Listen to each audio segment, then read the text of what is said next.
वो मैं एक हफ्ते से लगातार देख रहा हूँ उनको बाकायदा पहले की सफ को पूरी करने के वास्ते जरा जद्दोजहद कर रहे हैं, कोशिश कर रहे हैं। लोग कौन तो आए तो नहीं भाई पहली सफ में वहाँ एक जगह खाली है, थोड़ा सामने आओ भाई, आओ भाई, ऐसा कोशिश करके ला रहे हैं।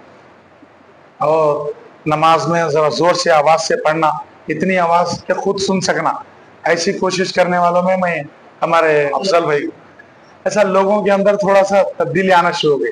हमारे मस्जिद की एक जीनत, एक खूबसूरत मीनारा, आज अल्हम्दुलिल्लाह कुर्सी छोड़ डाले उन्होंने। गुज़िश्ता जुमा में कुर्सी के मुताल्लिक बयान सुनने के बाद कुर्सी छोड़ के अल्हम्दुलिल्लाह कोशिश कर रही बैठने की, कोशिश है। कभी कभार अगर सेहत साथ नहीं दी तो कुर्सी पर भी बैठ जाए। अब मसाइल की तरफ आ जाएंगे। मसाइल में कुर्सी पर जो हम लोग नमाज पढ़ना का बयान जो चल रहा था, अगर किसी की आंखों का ऑपरेशन हुआ, आंख का ऑपरेशन कर को है, डॉक्टर बोला सर नहीं झुकाना, सजदा नहीं करना, ऐसे आदमी को क़याम भी माफ है।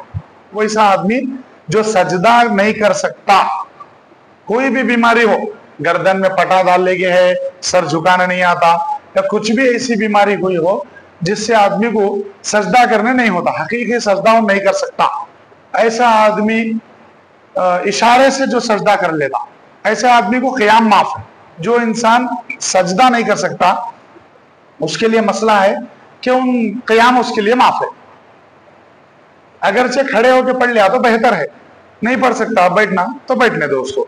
एक चीज, कुर्सी कहाँ रखना, कुर्सी रखना कहाँ। बाज लोग जो है कुर्सी सफ की सीधी, जैसे अब ये सफ सीधी है तो उसी के सामने रख लेते। बाज लोग क्या करते हैं, नहीं मैं जमाती हूं लिहाजा जमात के साथ में ठहर दूं, उसके साथ कुर्सी पीछे जाना, तब जाके मैं जमात कंप्लीट हो रही है ऐसा समझ के पीछे पीछे रखते। पीछे रख दिए तो पीछे के सफ वाले को तकलीफ होती, फिर क्या करे, रुकू सजदे में जाते वक्त में सामने खींच ले तो मैं, वैसा सामने पीछे ऐसा मसाजिद में चल रहा। ये ऐसा नहीं करना चाहिए। मसला क्या है, सब कुर्सी रहना है कि आप रहना है कि दो भी खींच, आपकी जगह वो भले ही सामने खड़े हो लेकिन जगह तो आपकी कुर्सी जो कुर्सी के पावा है तुम्हारे पावा है जैसा, फिर उसको सामने पीछे लेने की जरूरत नहीं। लोग जो है खामखा छोटी छोटी चीज को लेकर के कुर्सी बिल्कुल आसानी से हम लोग रख लिए। आज के दौर में कुर्सियां इतना ज्यादा आम हो गई, इतना ज्यादा आम हो गए, हालांकि 2% है उलमा इकराम जो ये बोलते हैं कि कुर्सी पर नमाज नहीं होती। ज्यादातर अक्सरियत पूरी नमाज के जवाज के हुक्म में है, लिहाजा नमाज तो हो जाती, मगर मसाजिद में कुर्सियां इतनी ज्यादा हो गई। मैं बोझ कुर्सी पर बैठता हूँ, फिक्स भी हो गई बहुत सारी कुर्सियां। मैं यहाँ खिड़की के बाजू की बैठता हूँ, मैं रोज आ रहा था वहां बैठता था, अब वो दूसरा आदमी आके बैठ गया, उसे उठाना, इसीलिए बाज लोग क्या करें, एक जगह आधा पऊ हिस्सा 30% कुर्सियां वास्ते फिक्स लोहे की कुर्सियां बना डाली। बाज गवा में हमारे यहाँ भी कहीं भी बहुत जगह ऐसे बनाए हुए हैं, फिक्स उठाना उधरने रखने का भी नहीं है, चाहे कुछ भी हो जाए, लोग आ रहे हैं बस आके कुर्सी में बैठ जाए।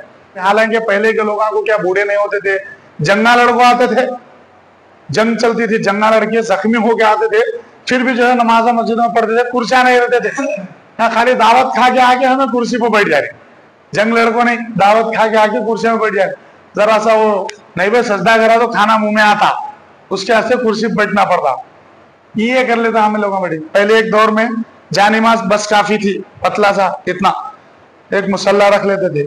अब क्या हो रहा, घुटनों में दर्द है, मोटी कालीन होना, उसके ऊपर वेलवेट और एक स्पांजा निकले, और तरक्की करते करते करते ऐसा ये तरक्की और ज्यादा होती रही तो क्या होता, कुर्सी आती, बाद में आराम कुर्सी आती।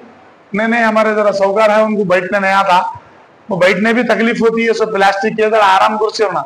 आराम आते आते हमारे आने वाली नस्ल पलंगा ला लेती थी, नहीं भाई बड़ेदना ला लिया। पहले क्या भी नहीं था, मस्जिद बनाने वाले बना के कभी भी तारत खाने का इंतजाम करे, सीढ़ियां का इंतजाम रहता, सहने मस्जिद, रोजा पकाना, खाना, इफ्तारी करना और एहतिकाफ के लिए करना, तमाम चीजों की सहूलत करते थे। तो क्या उनको नहीं मालूम था, बूढ़े हो गए तो कुर्सियां का भी कट्टे गिट्टे बना सकते थे मस्जिद में, बनाओ तो नहीं बनाए ना, कहाँ भी नहीं बने, लेकिन हमारे यहाँ हम लोग बना लिए। अगर ये चलता रहा तो आने वाली नस्ल क्या करती, पलंग आना ले छोड़। लिहाजा क्या करना, हत्तल इम्कान बचने की कोशिश करना, जमीन पर बैठ जाओ ना भाई, आराम से नमाज पढ़ लो, हो जाती नमाज। उतना तकलीफ हो रही तो जमीन पर बैठ जाओ, और रकात बांध लो, उसके बाद में हो जाओ, बस इतना। और पूरी कोशिश करें बचने की इससे। अल्लाह की बारगाह में दुआ है, रब कायनात जो कुछ कहा गया, जो सुना गया, उस पर अमल की तौफीक अता फरमाए। कहने सुनने में जहाँ खामी गलती अपने फजल करम से माफ फरमाए। वाखिर दाअवाना अल्हम्दुलिल्लाहि रब्बिल आलमीन।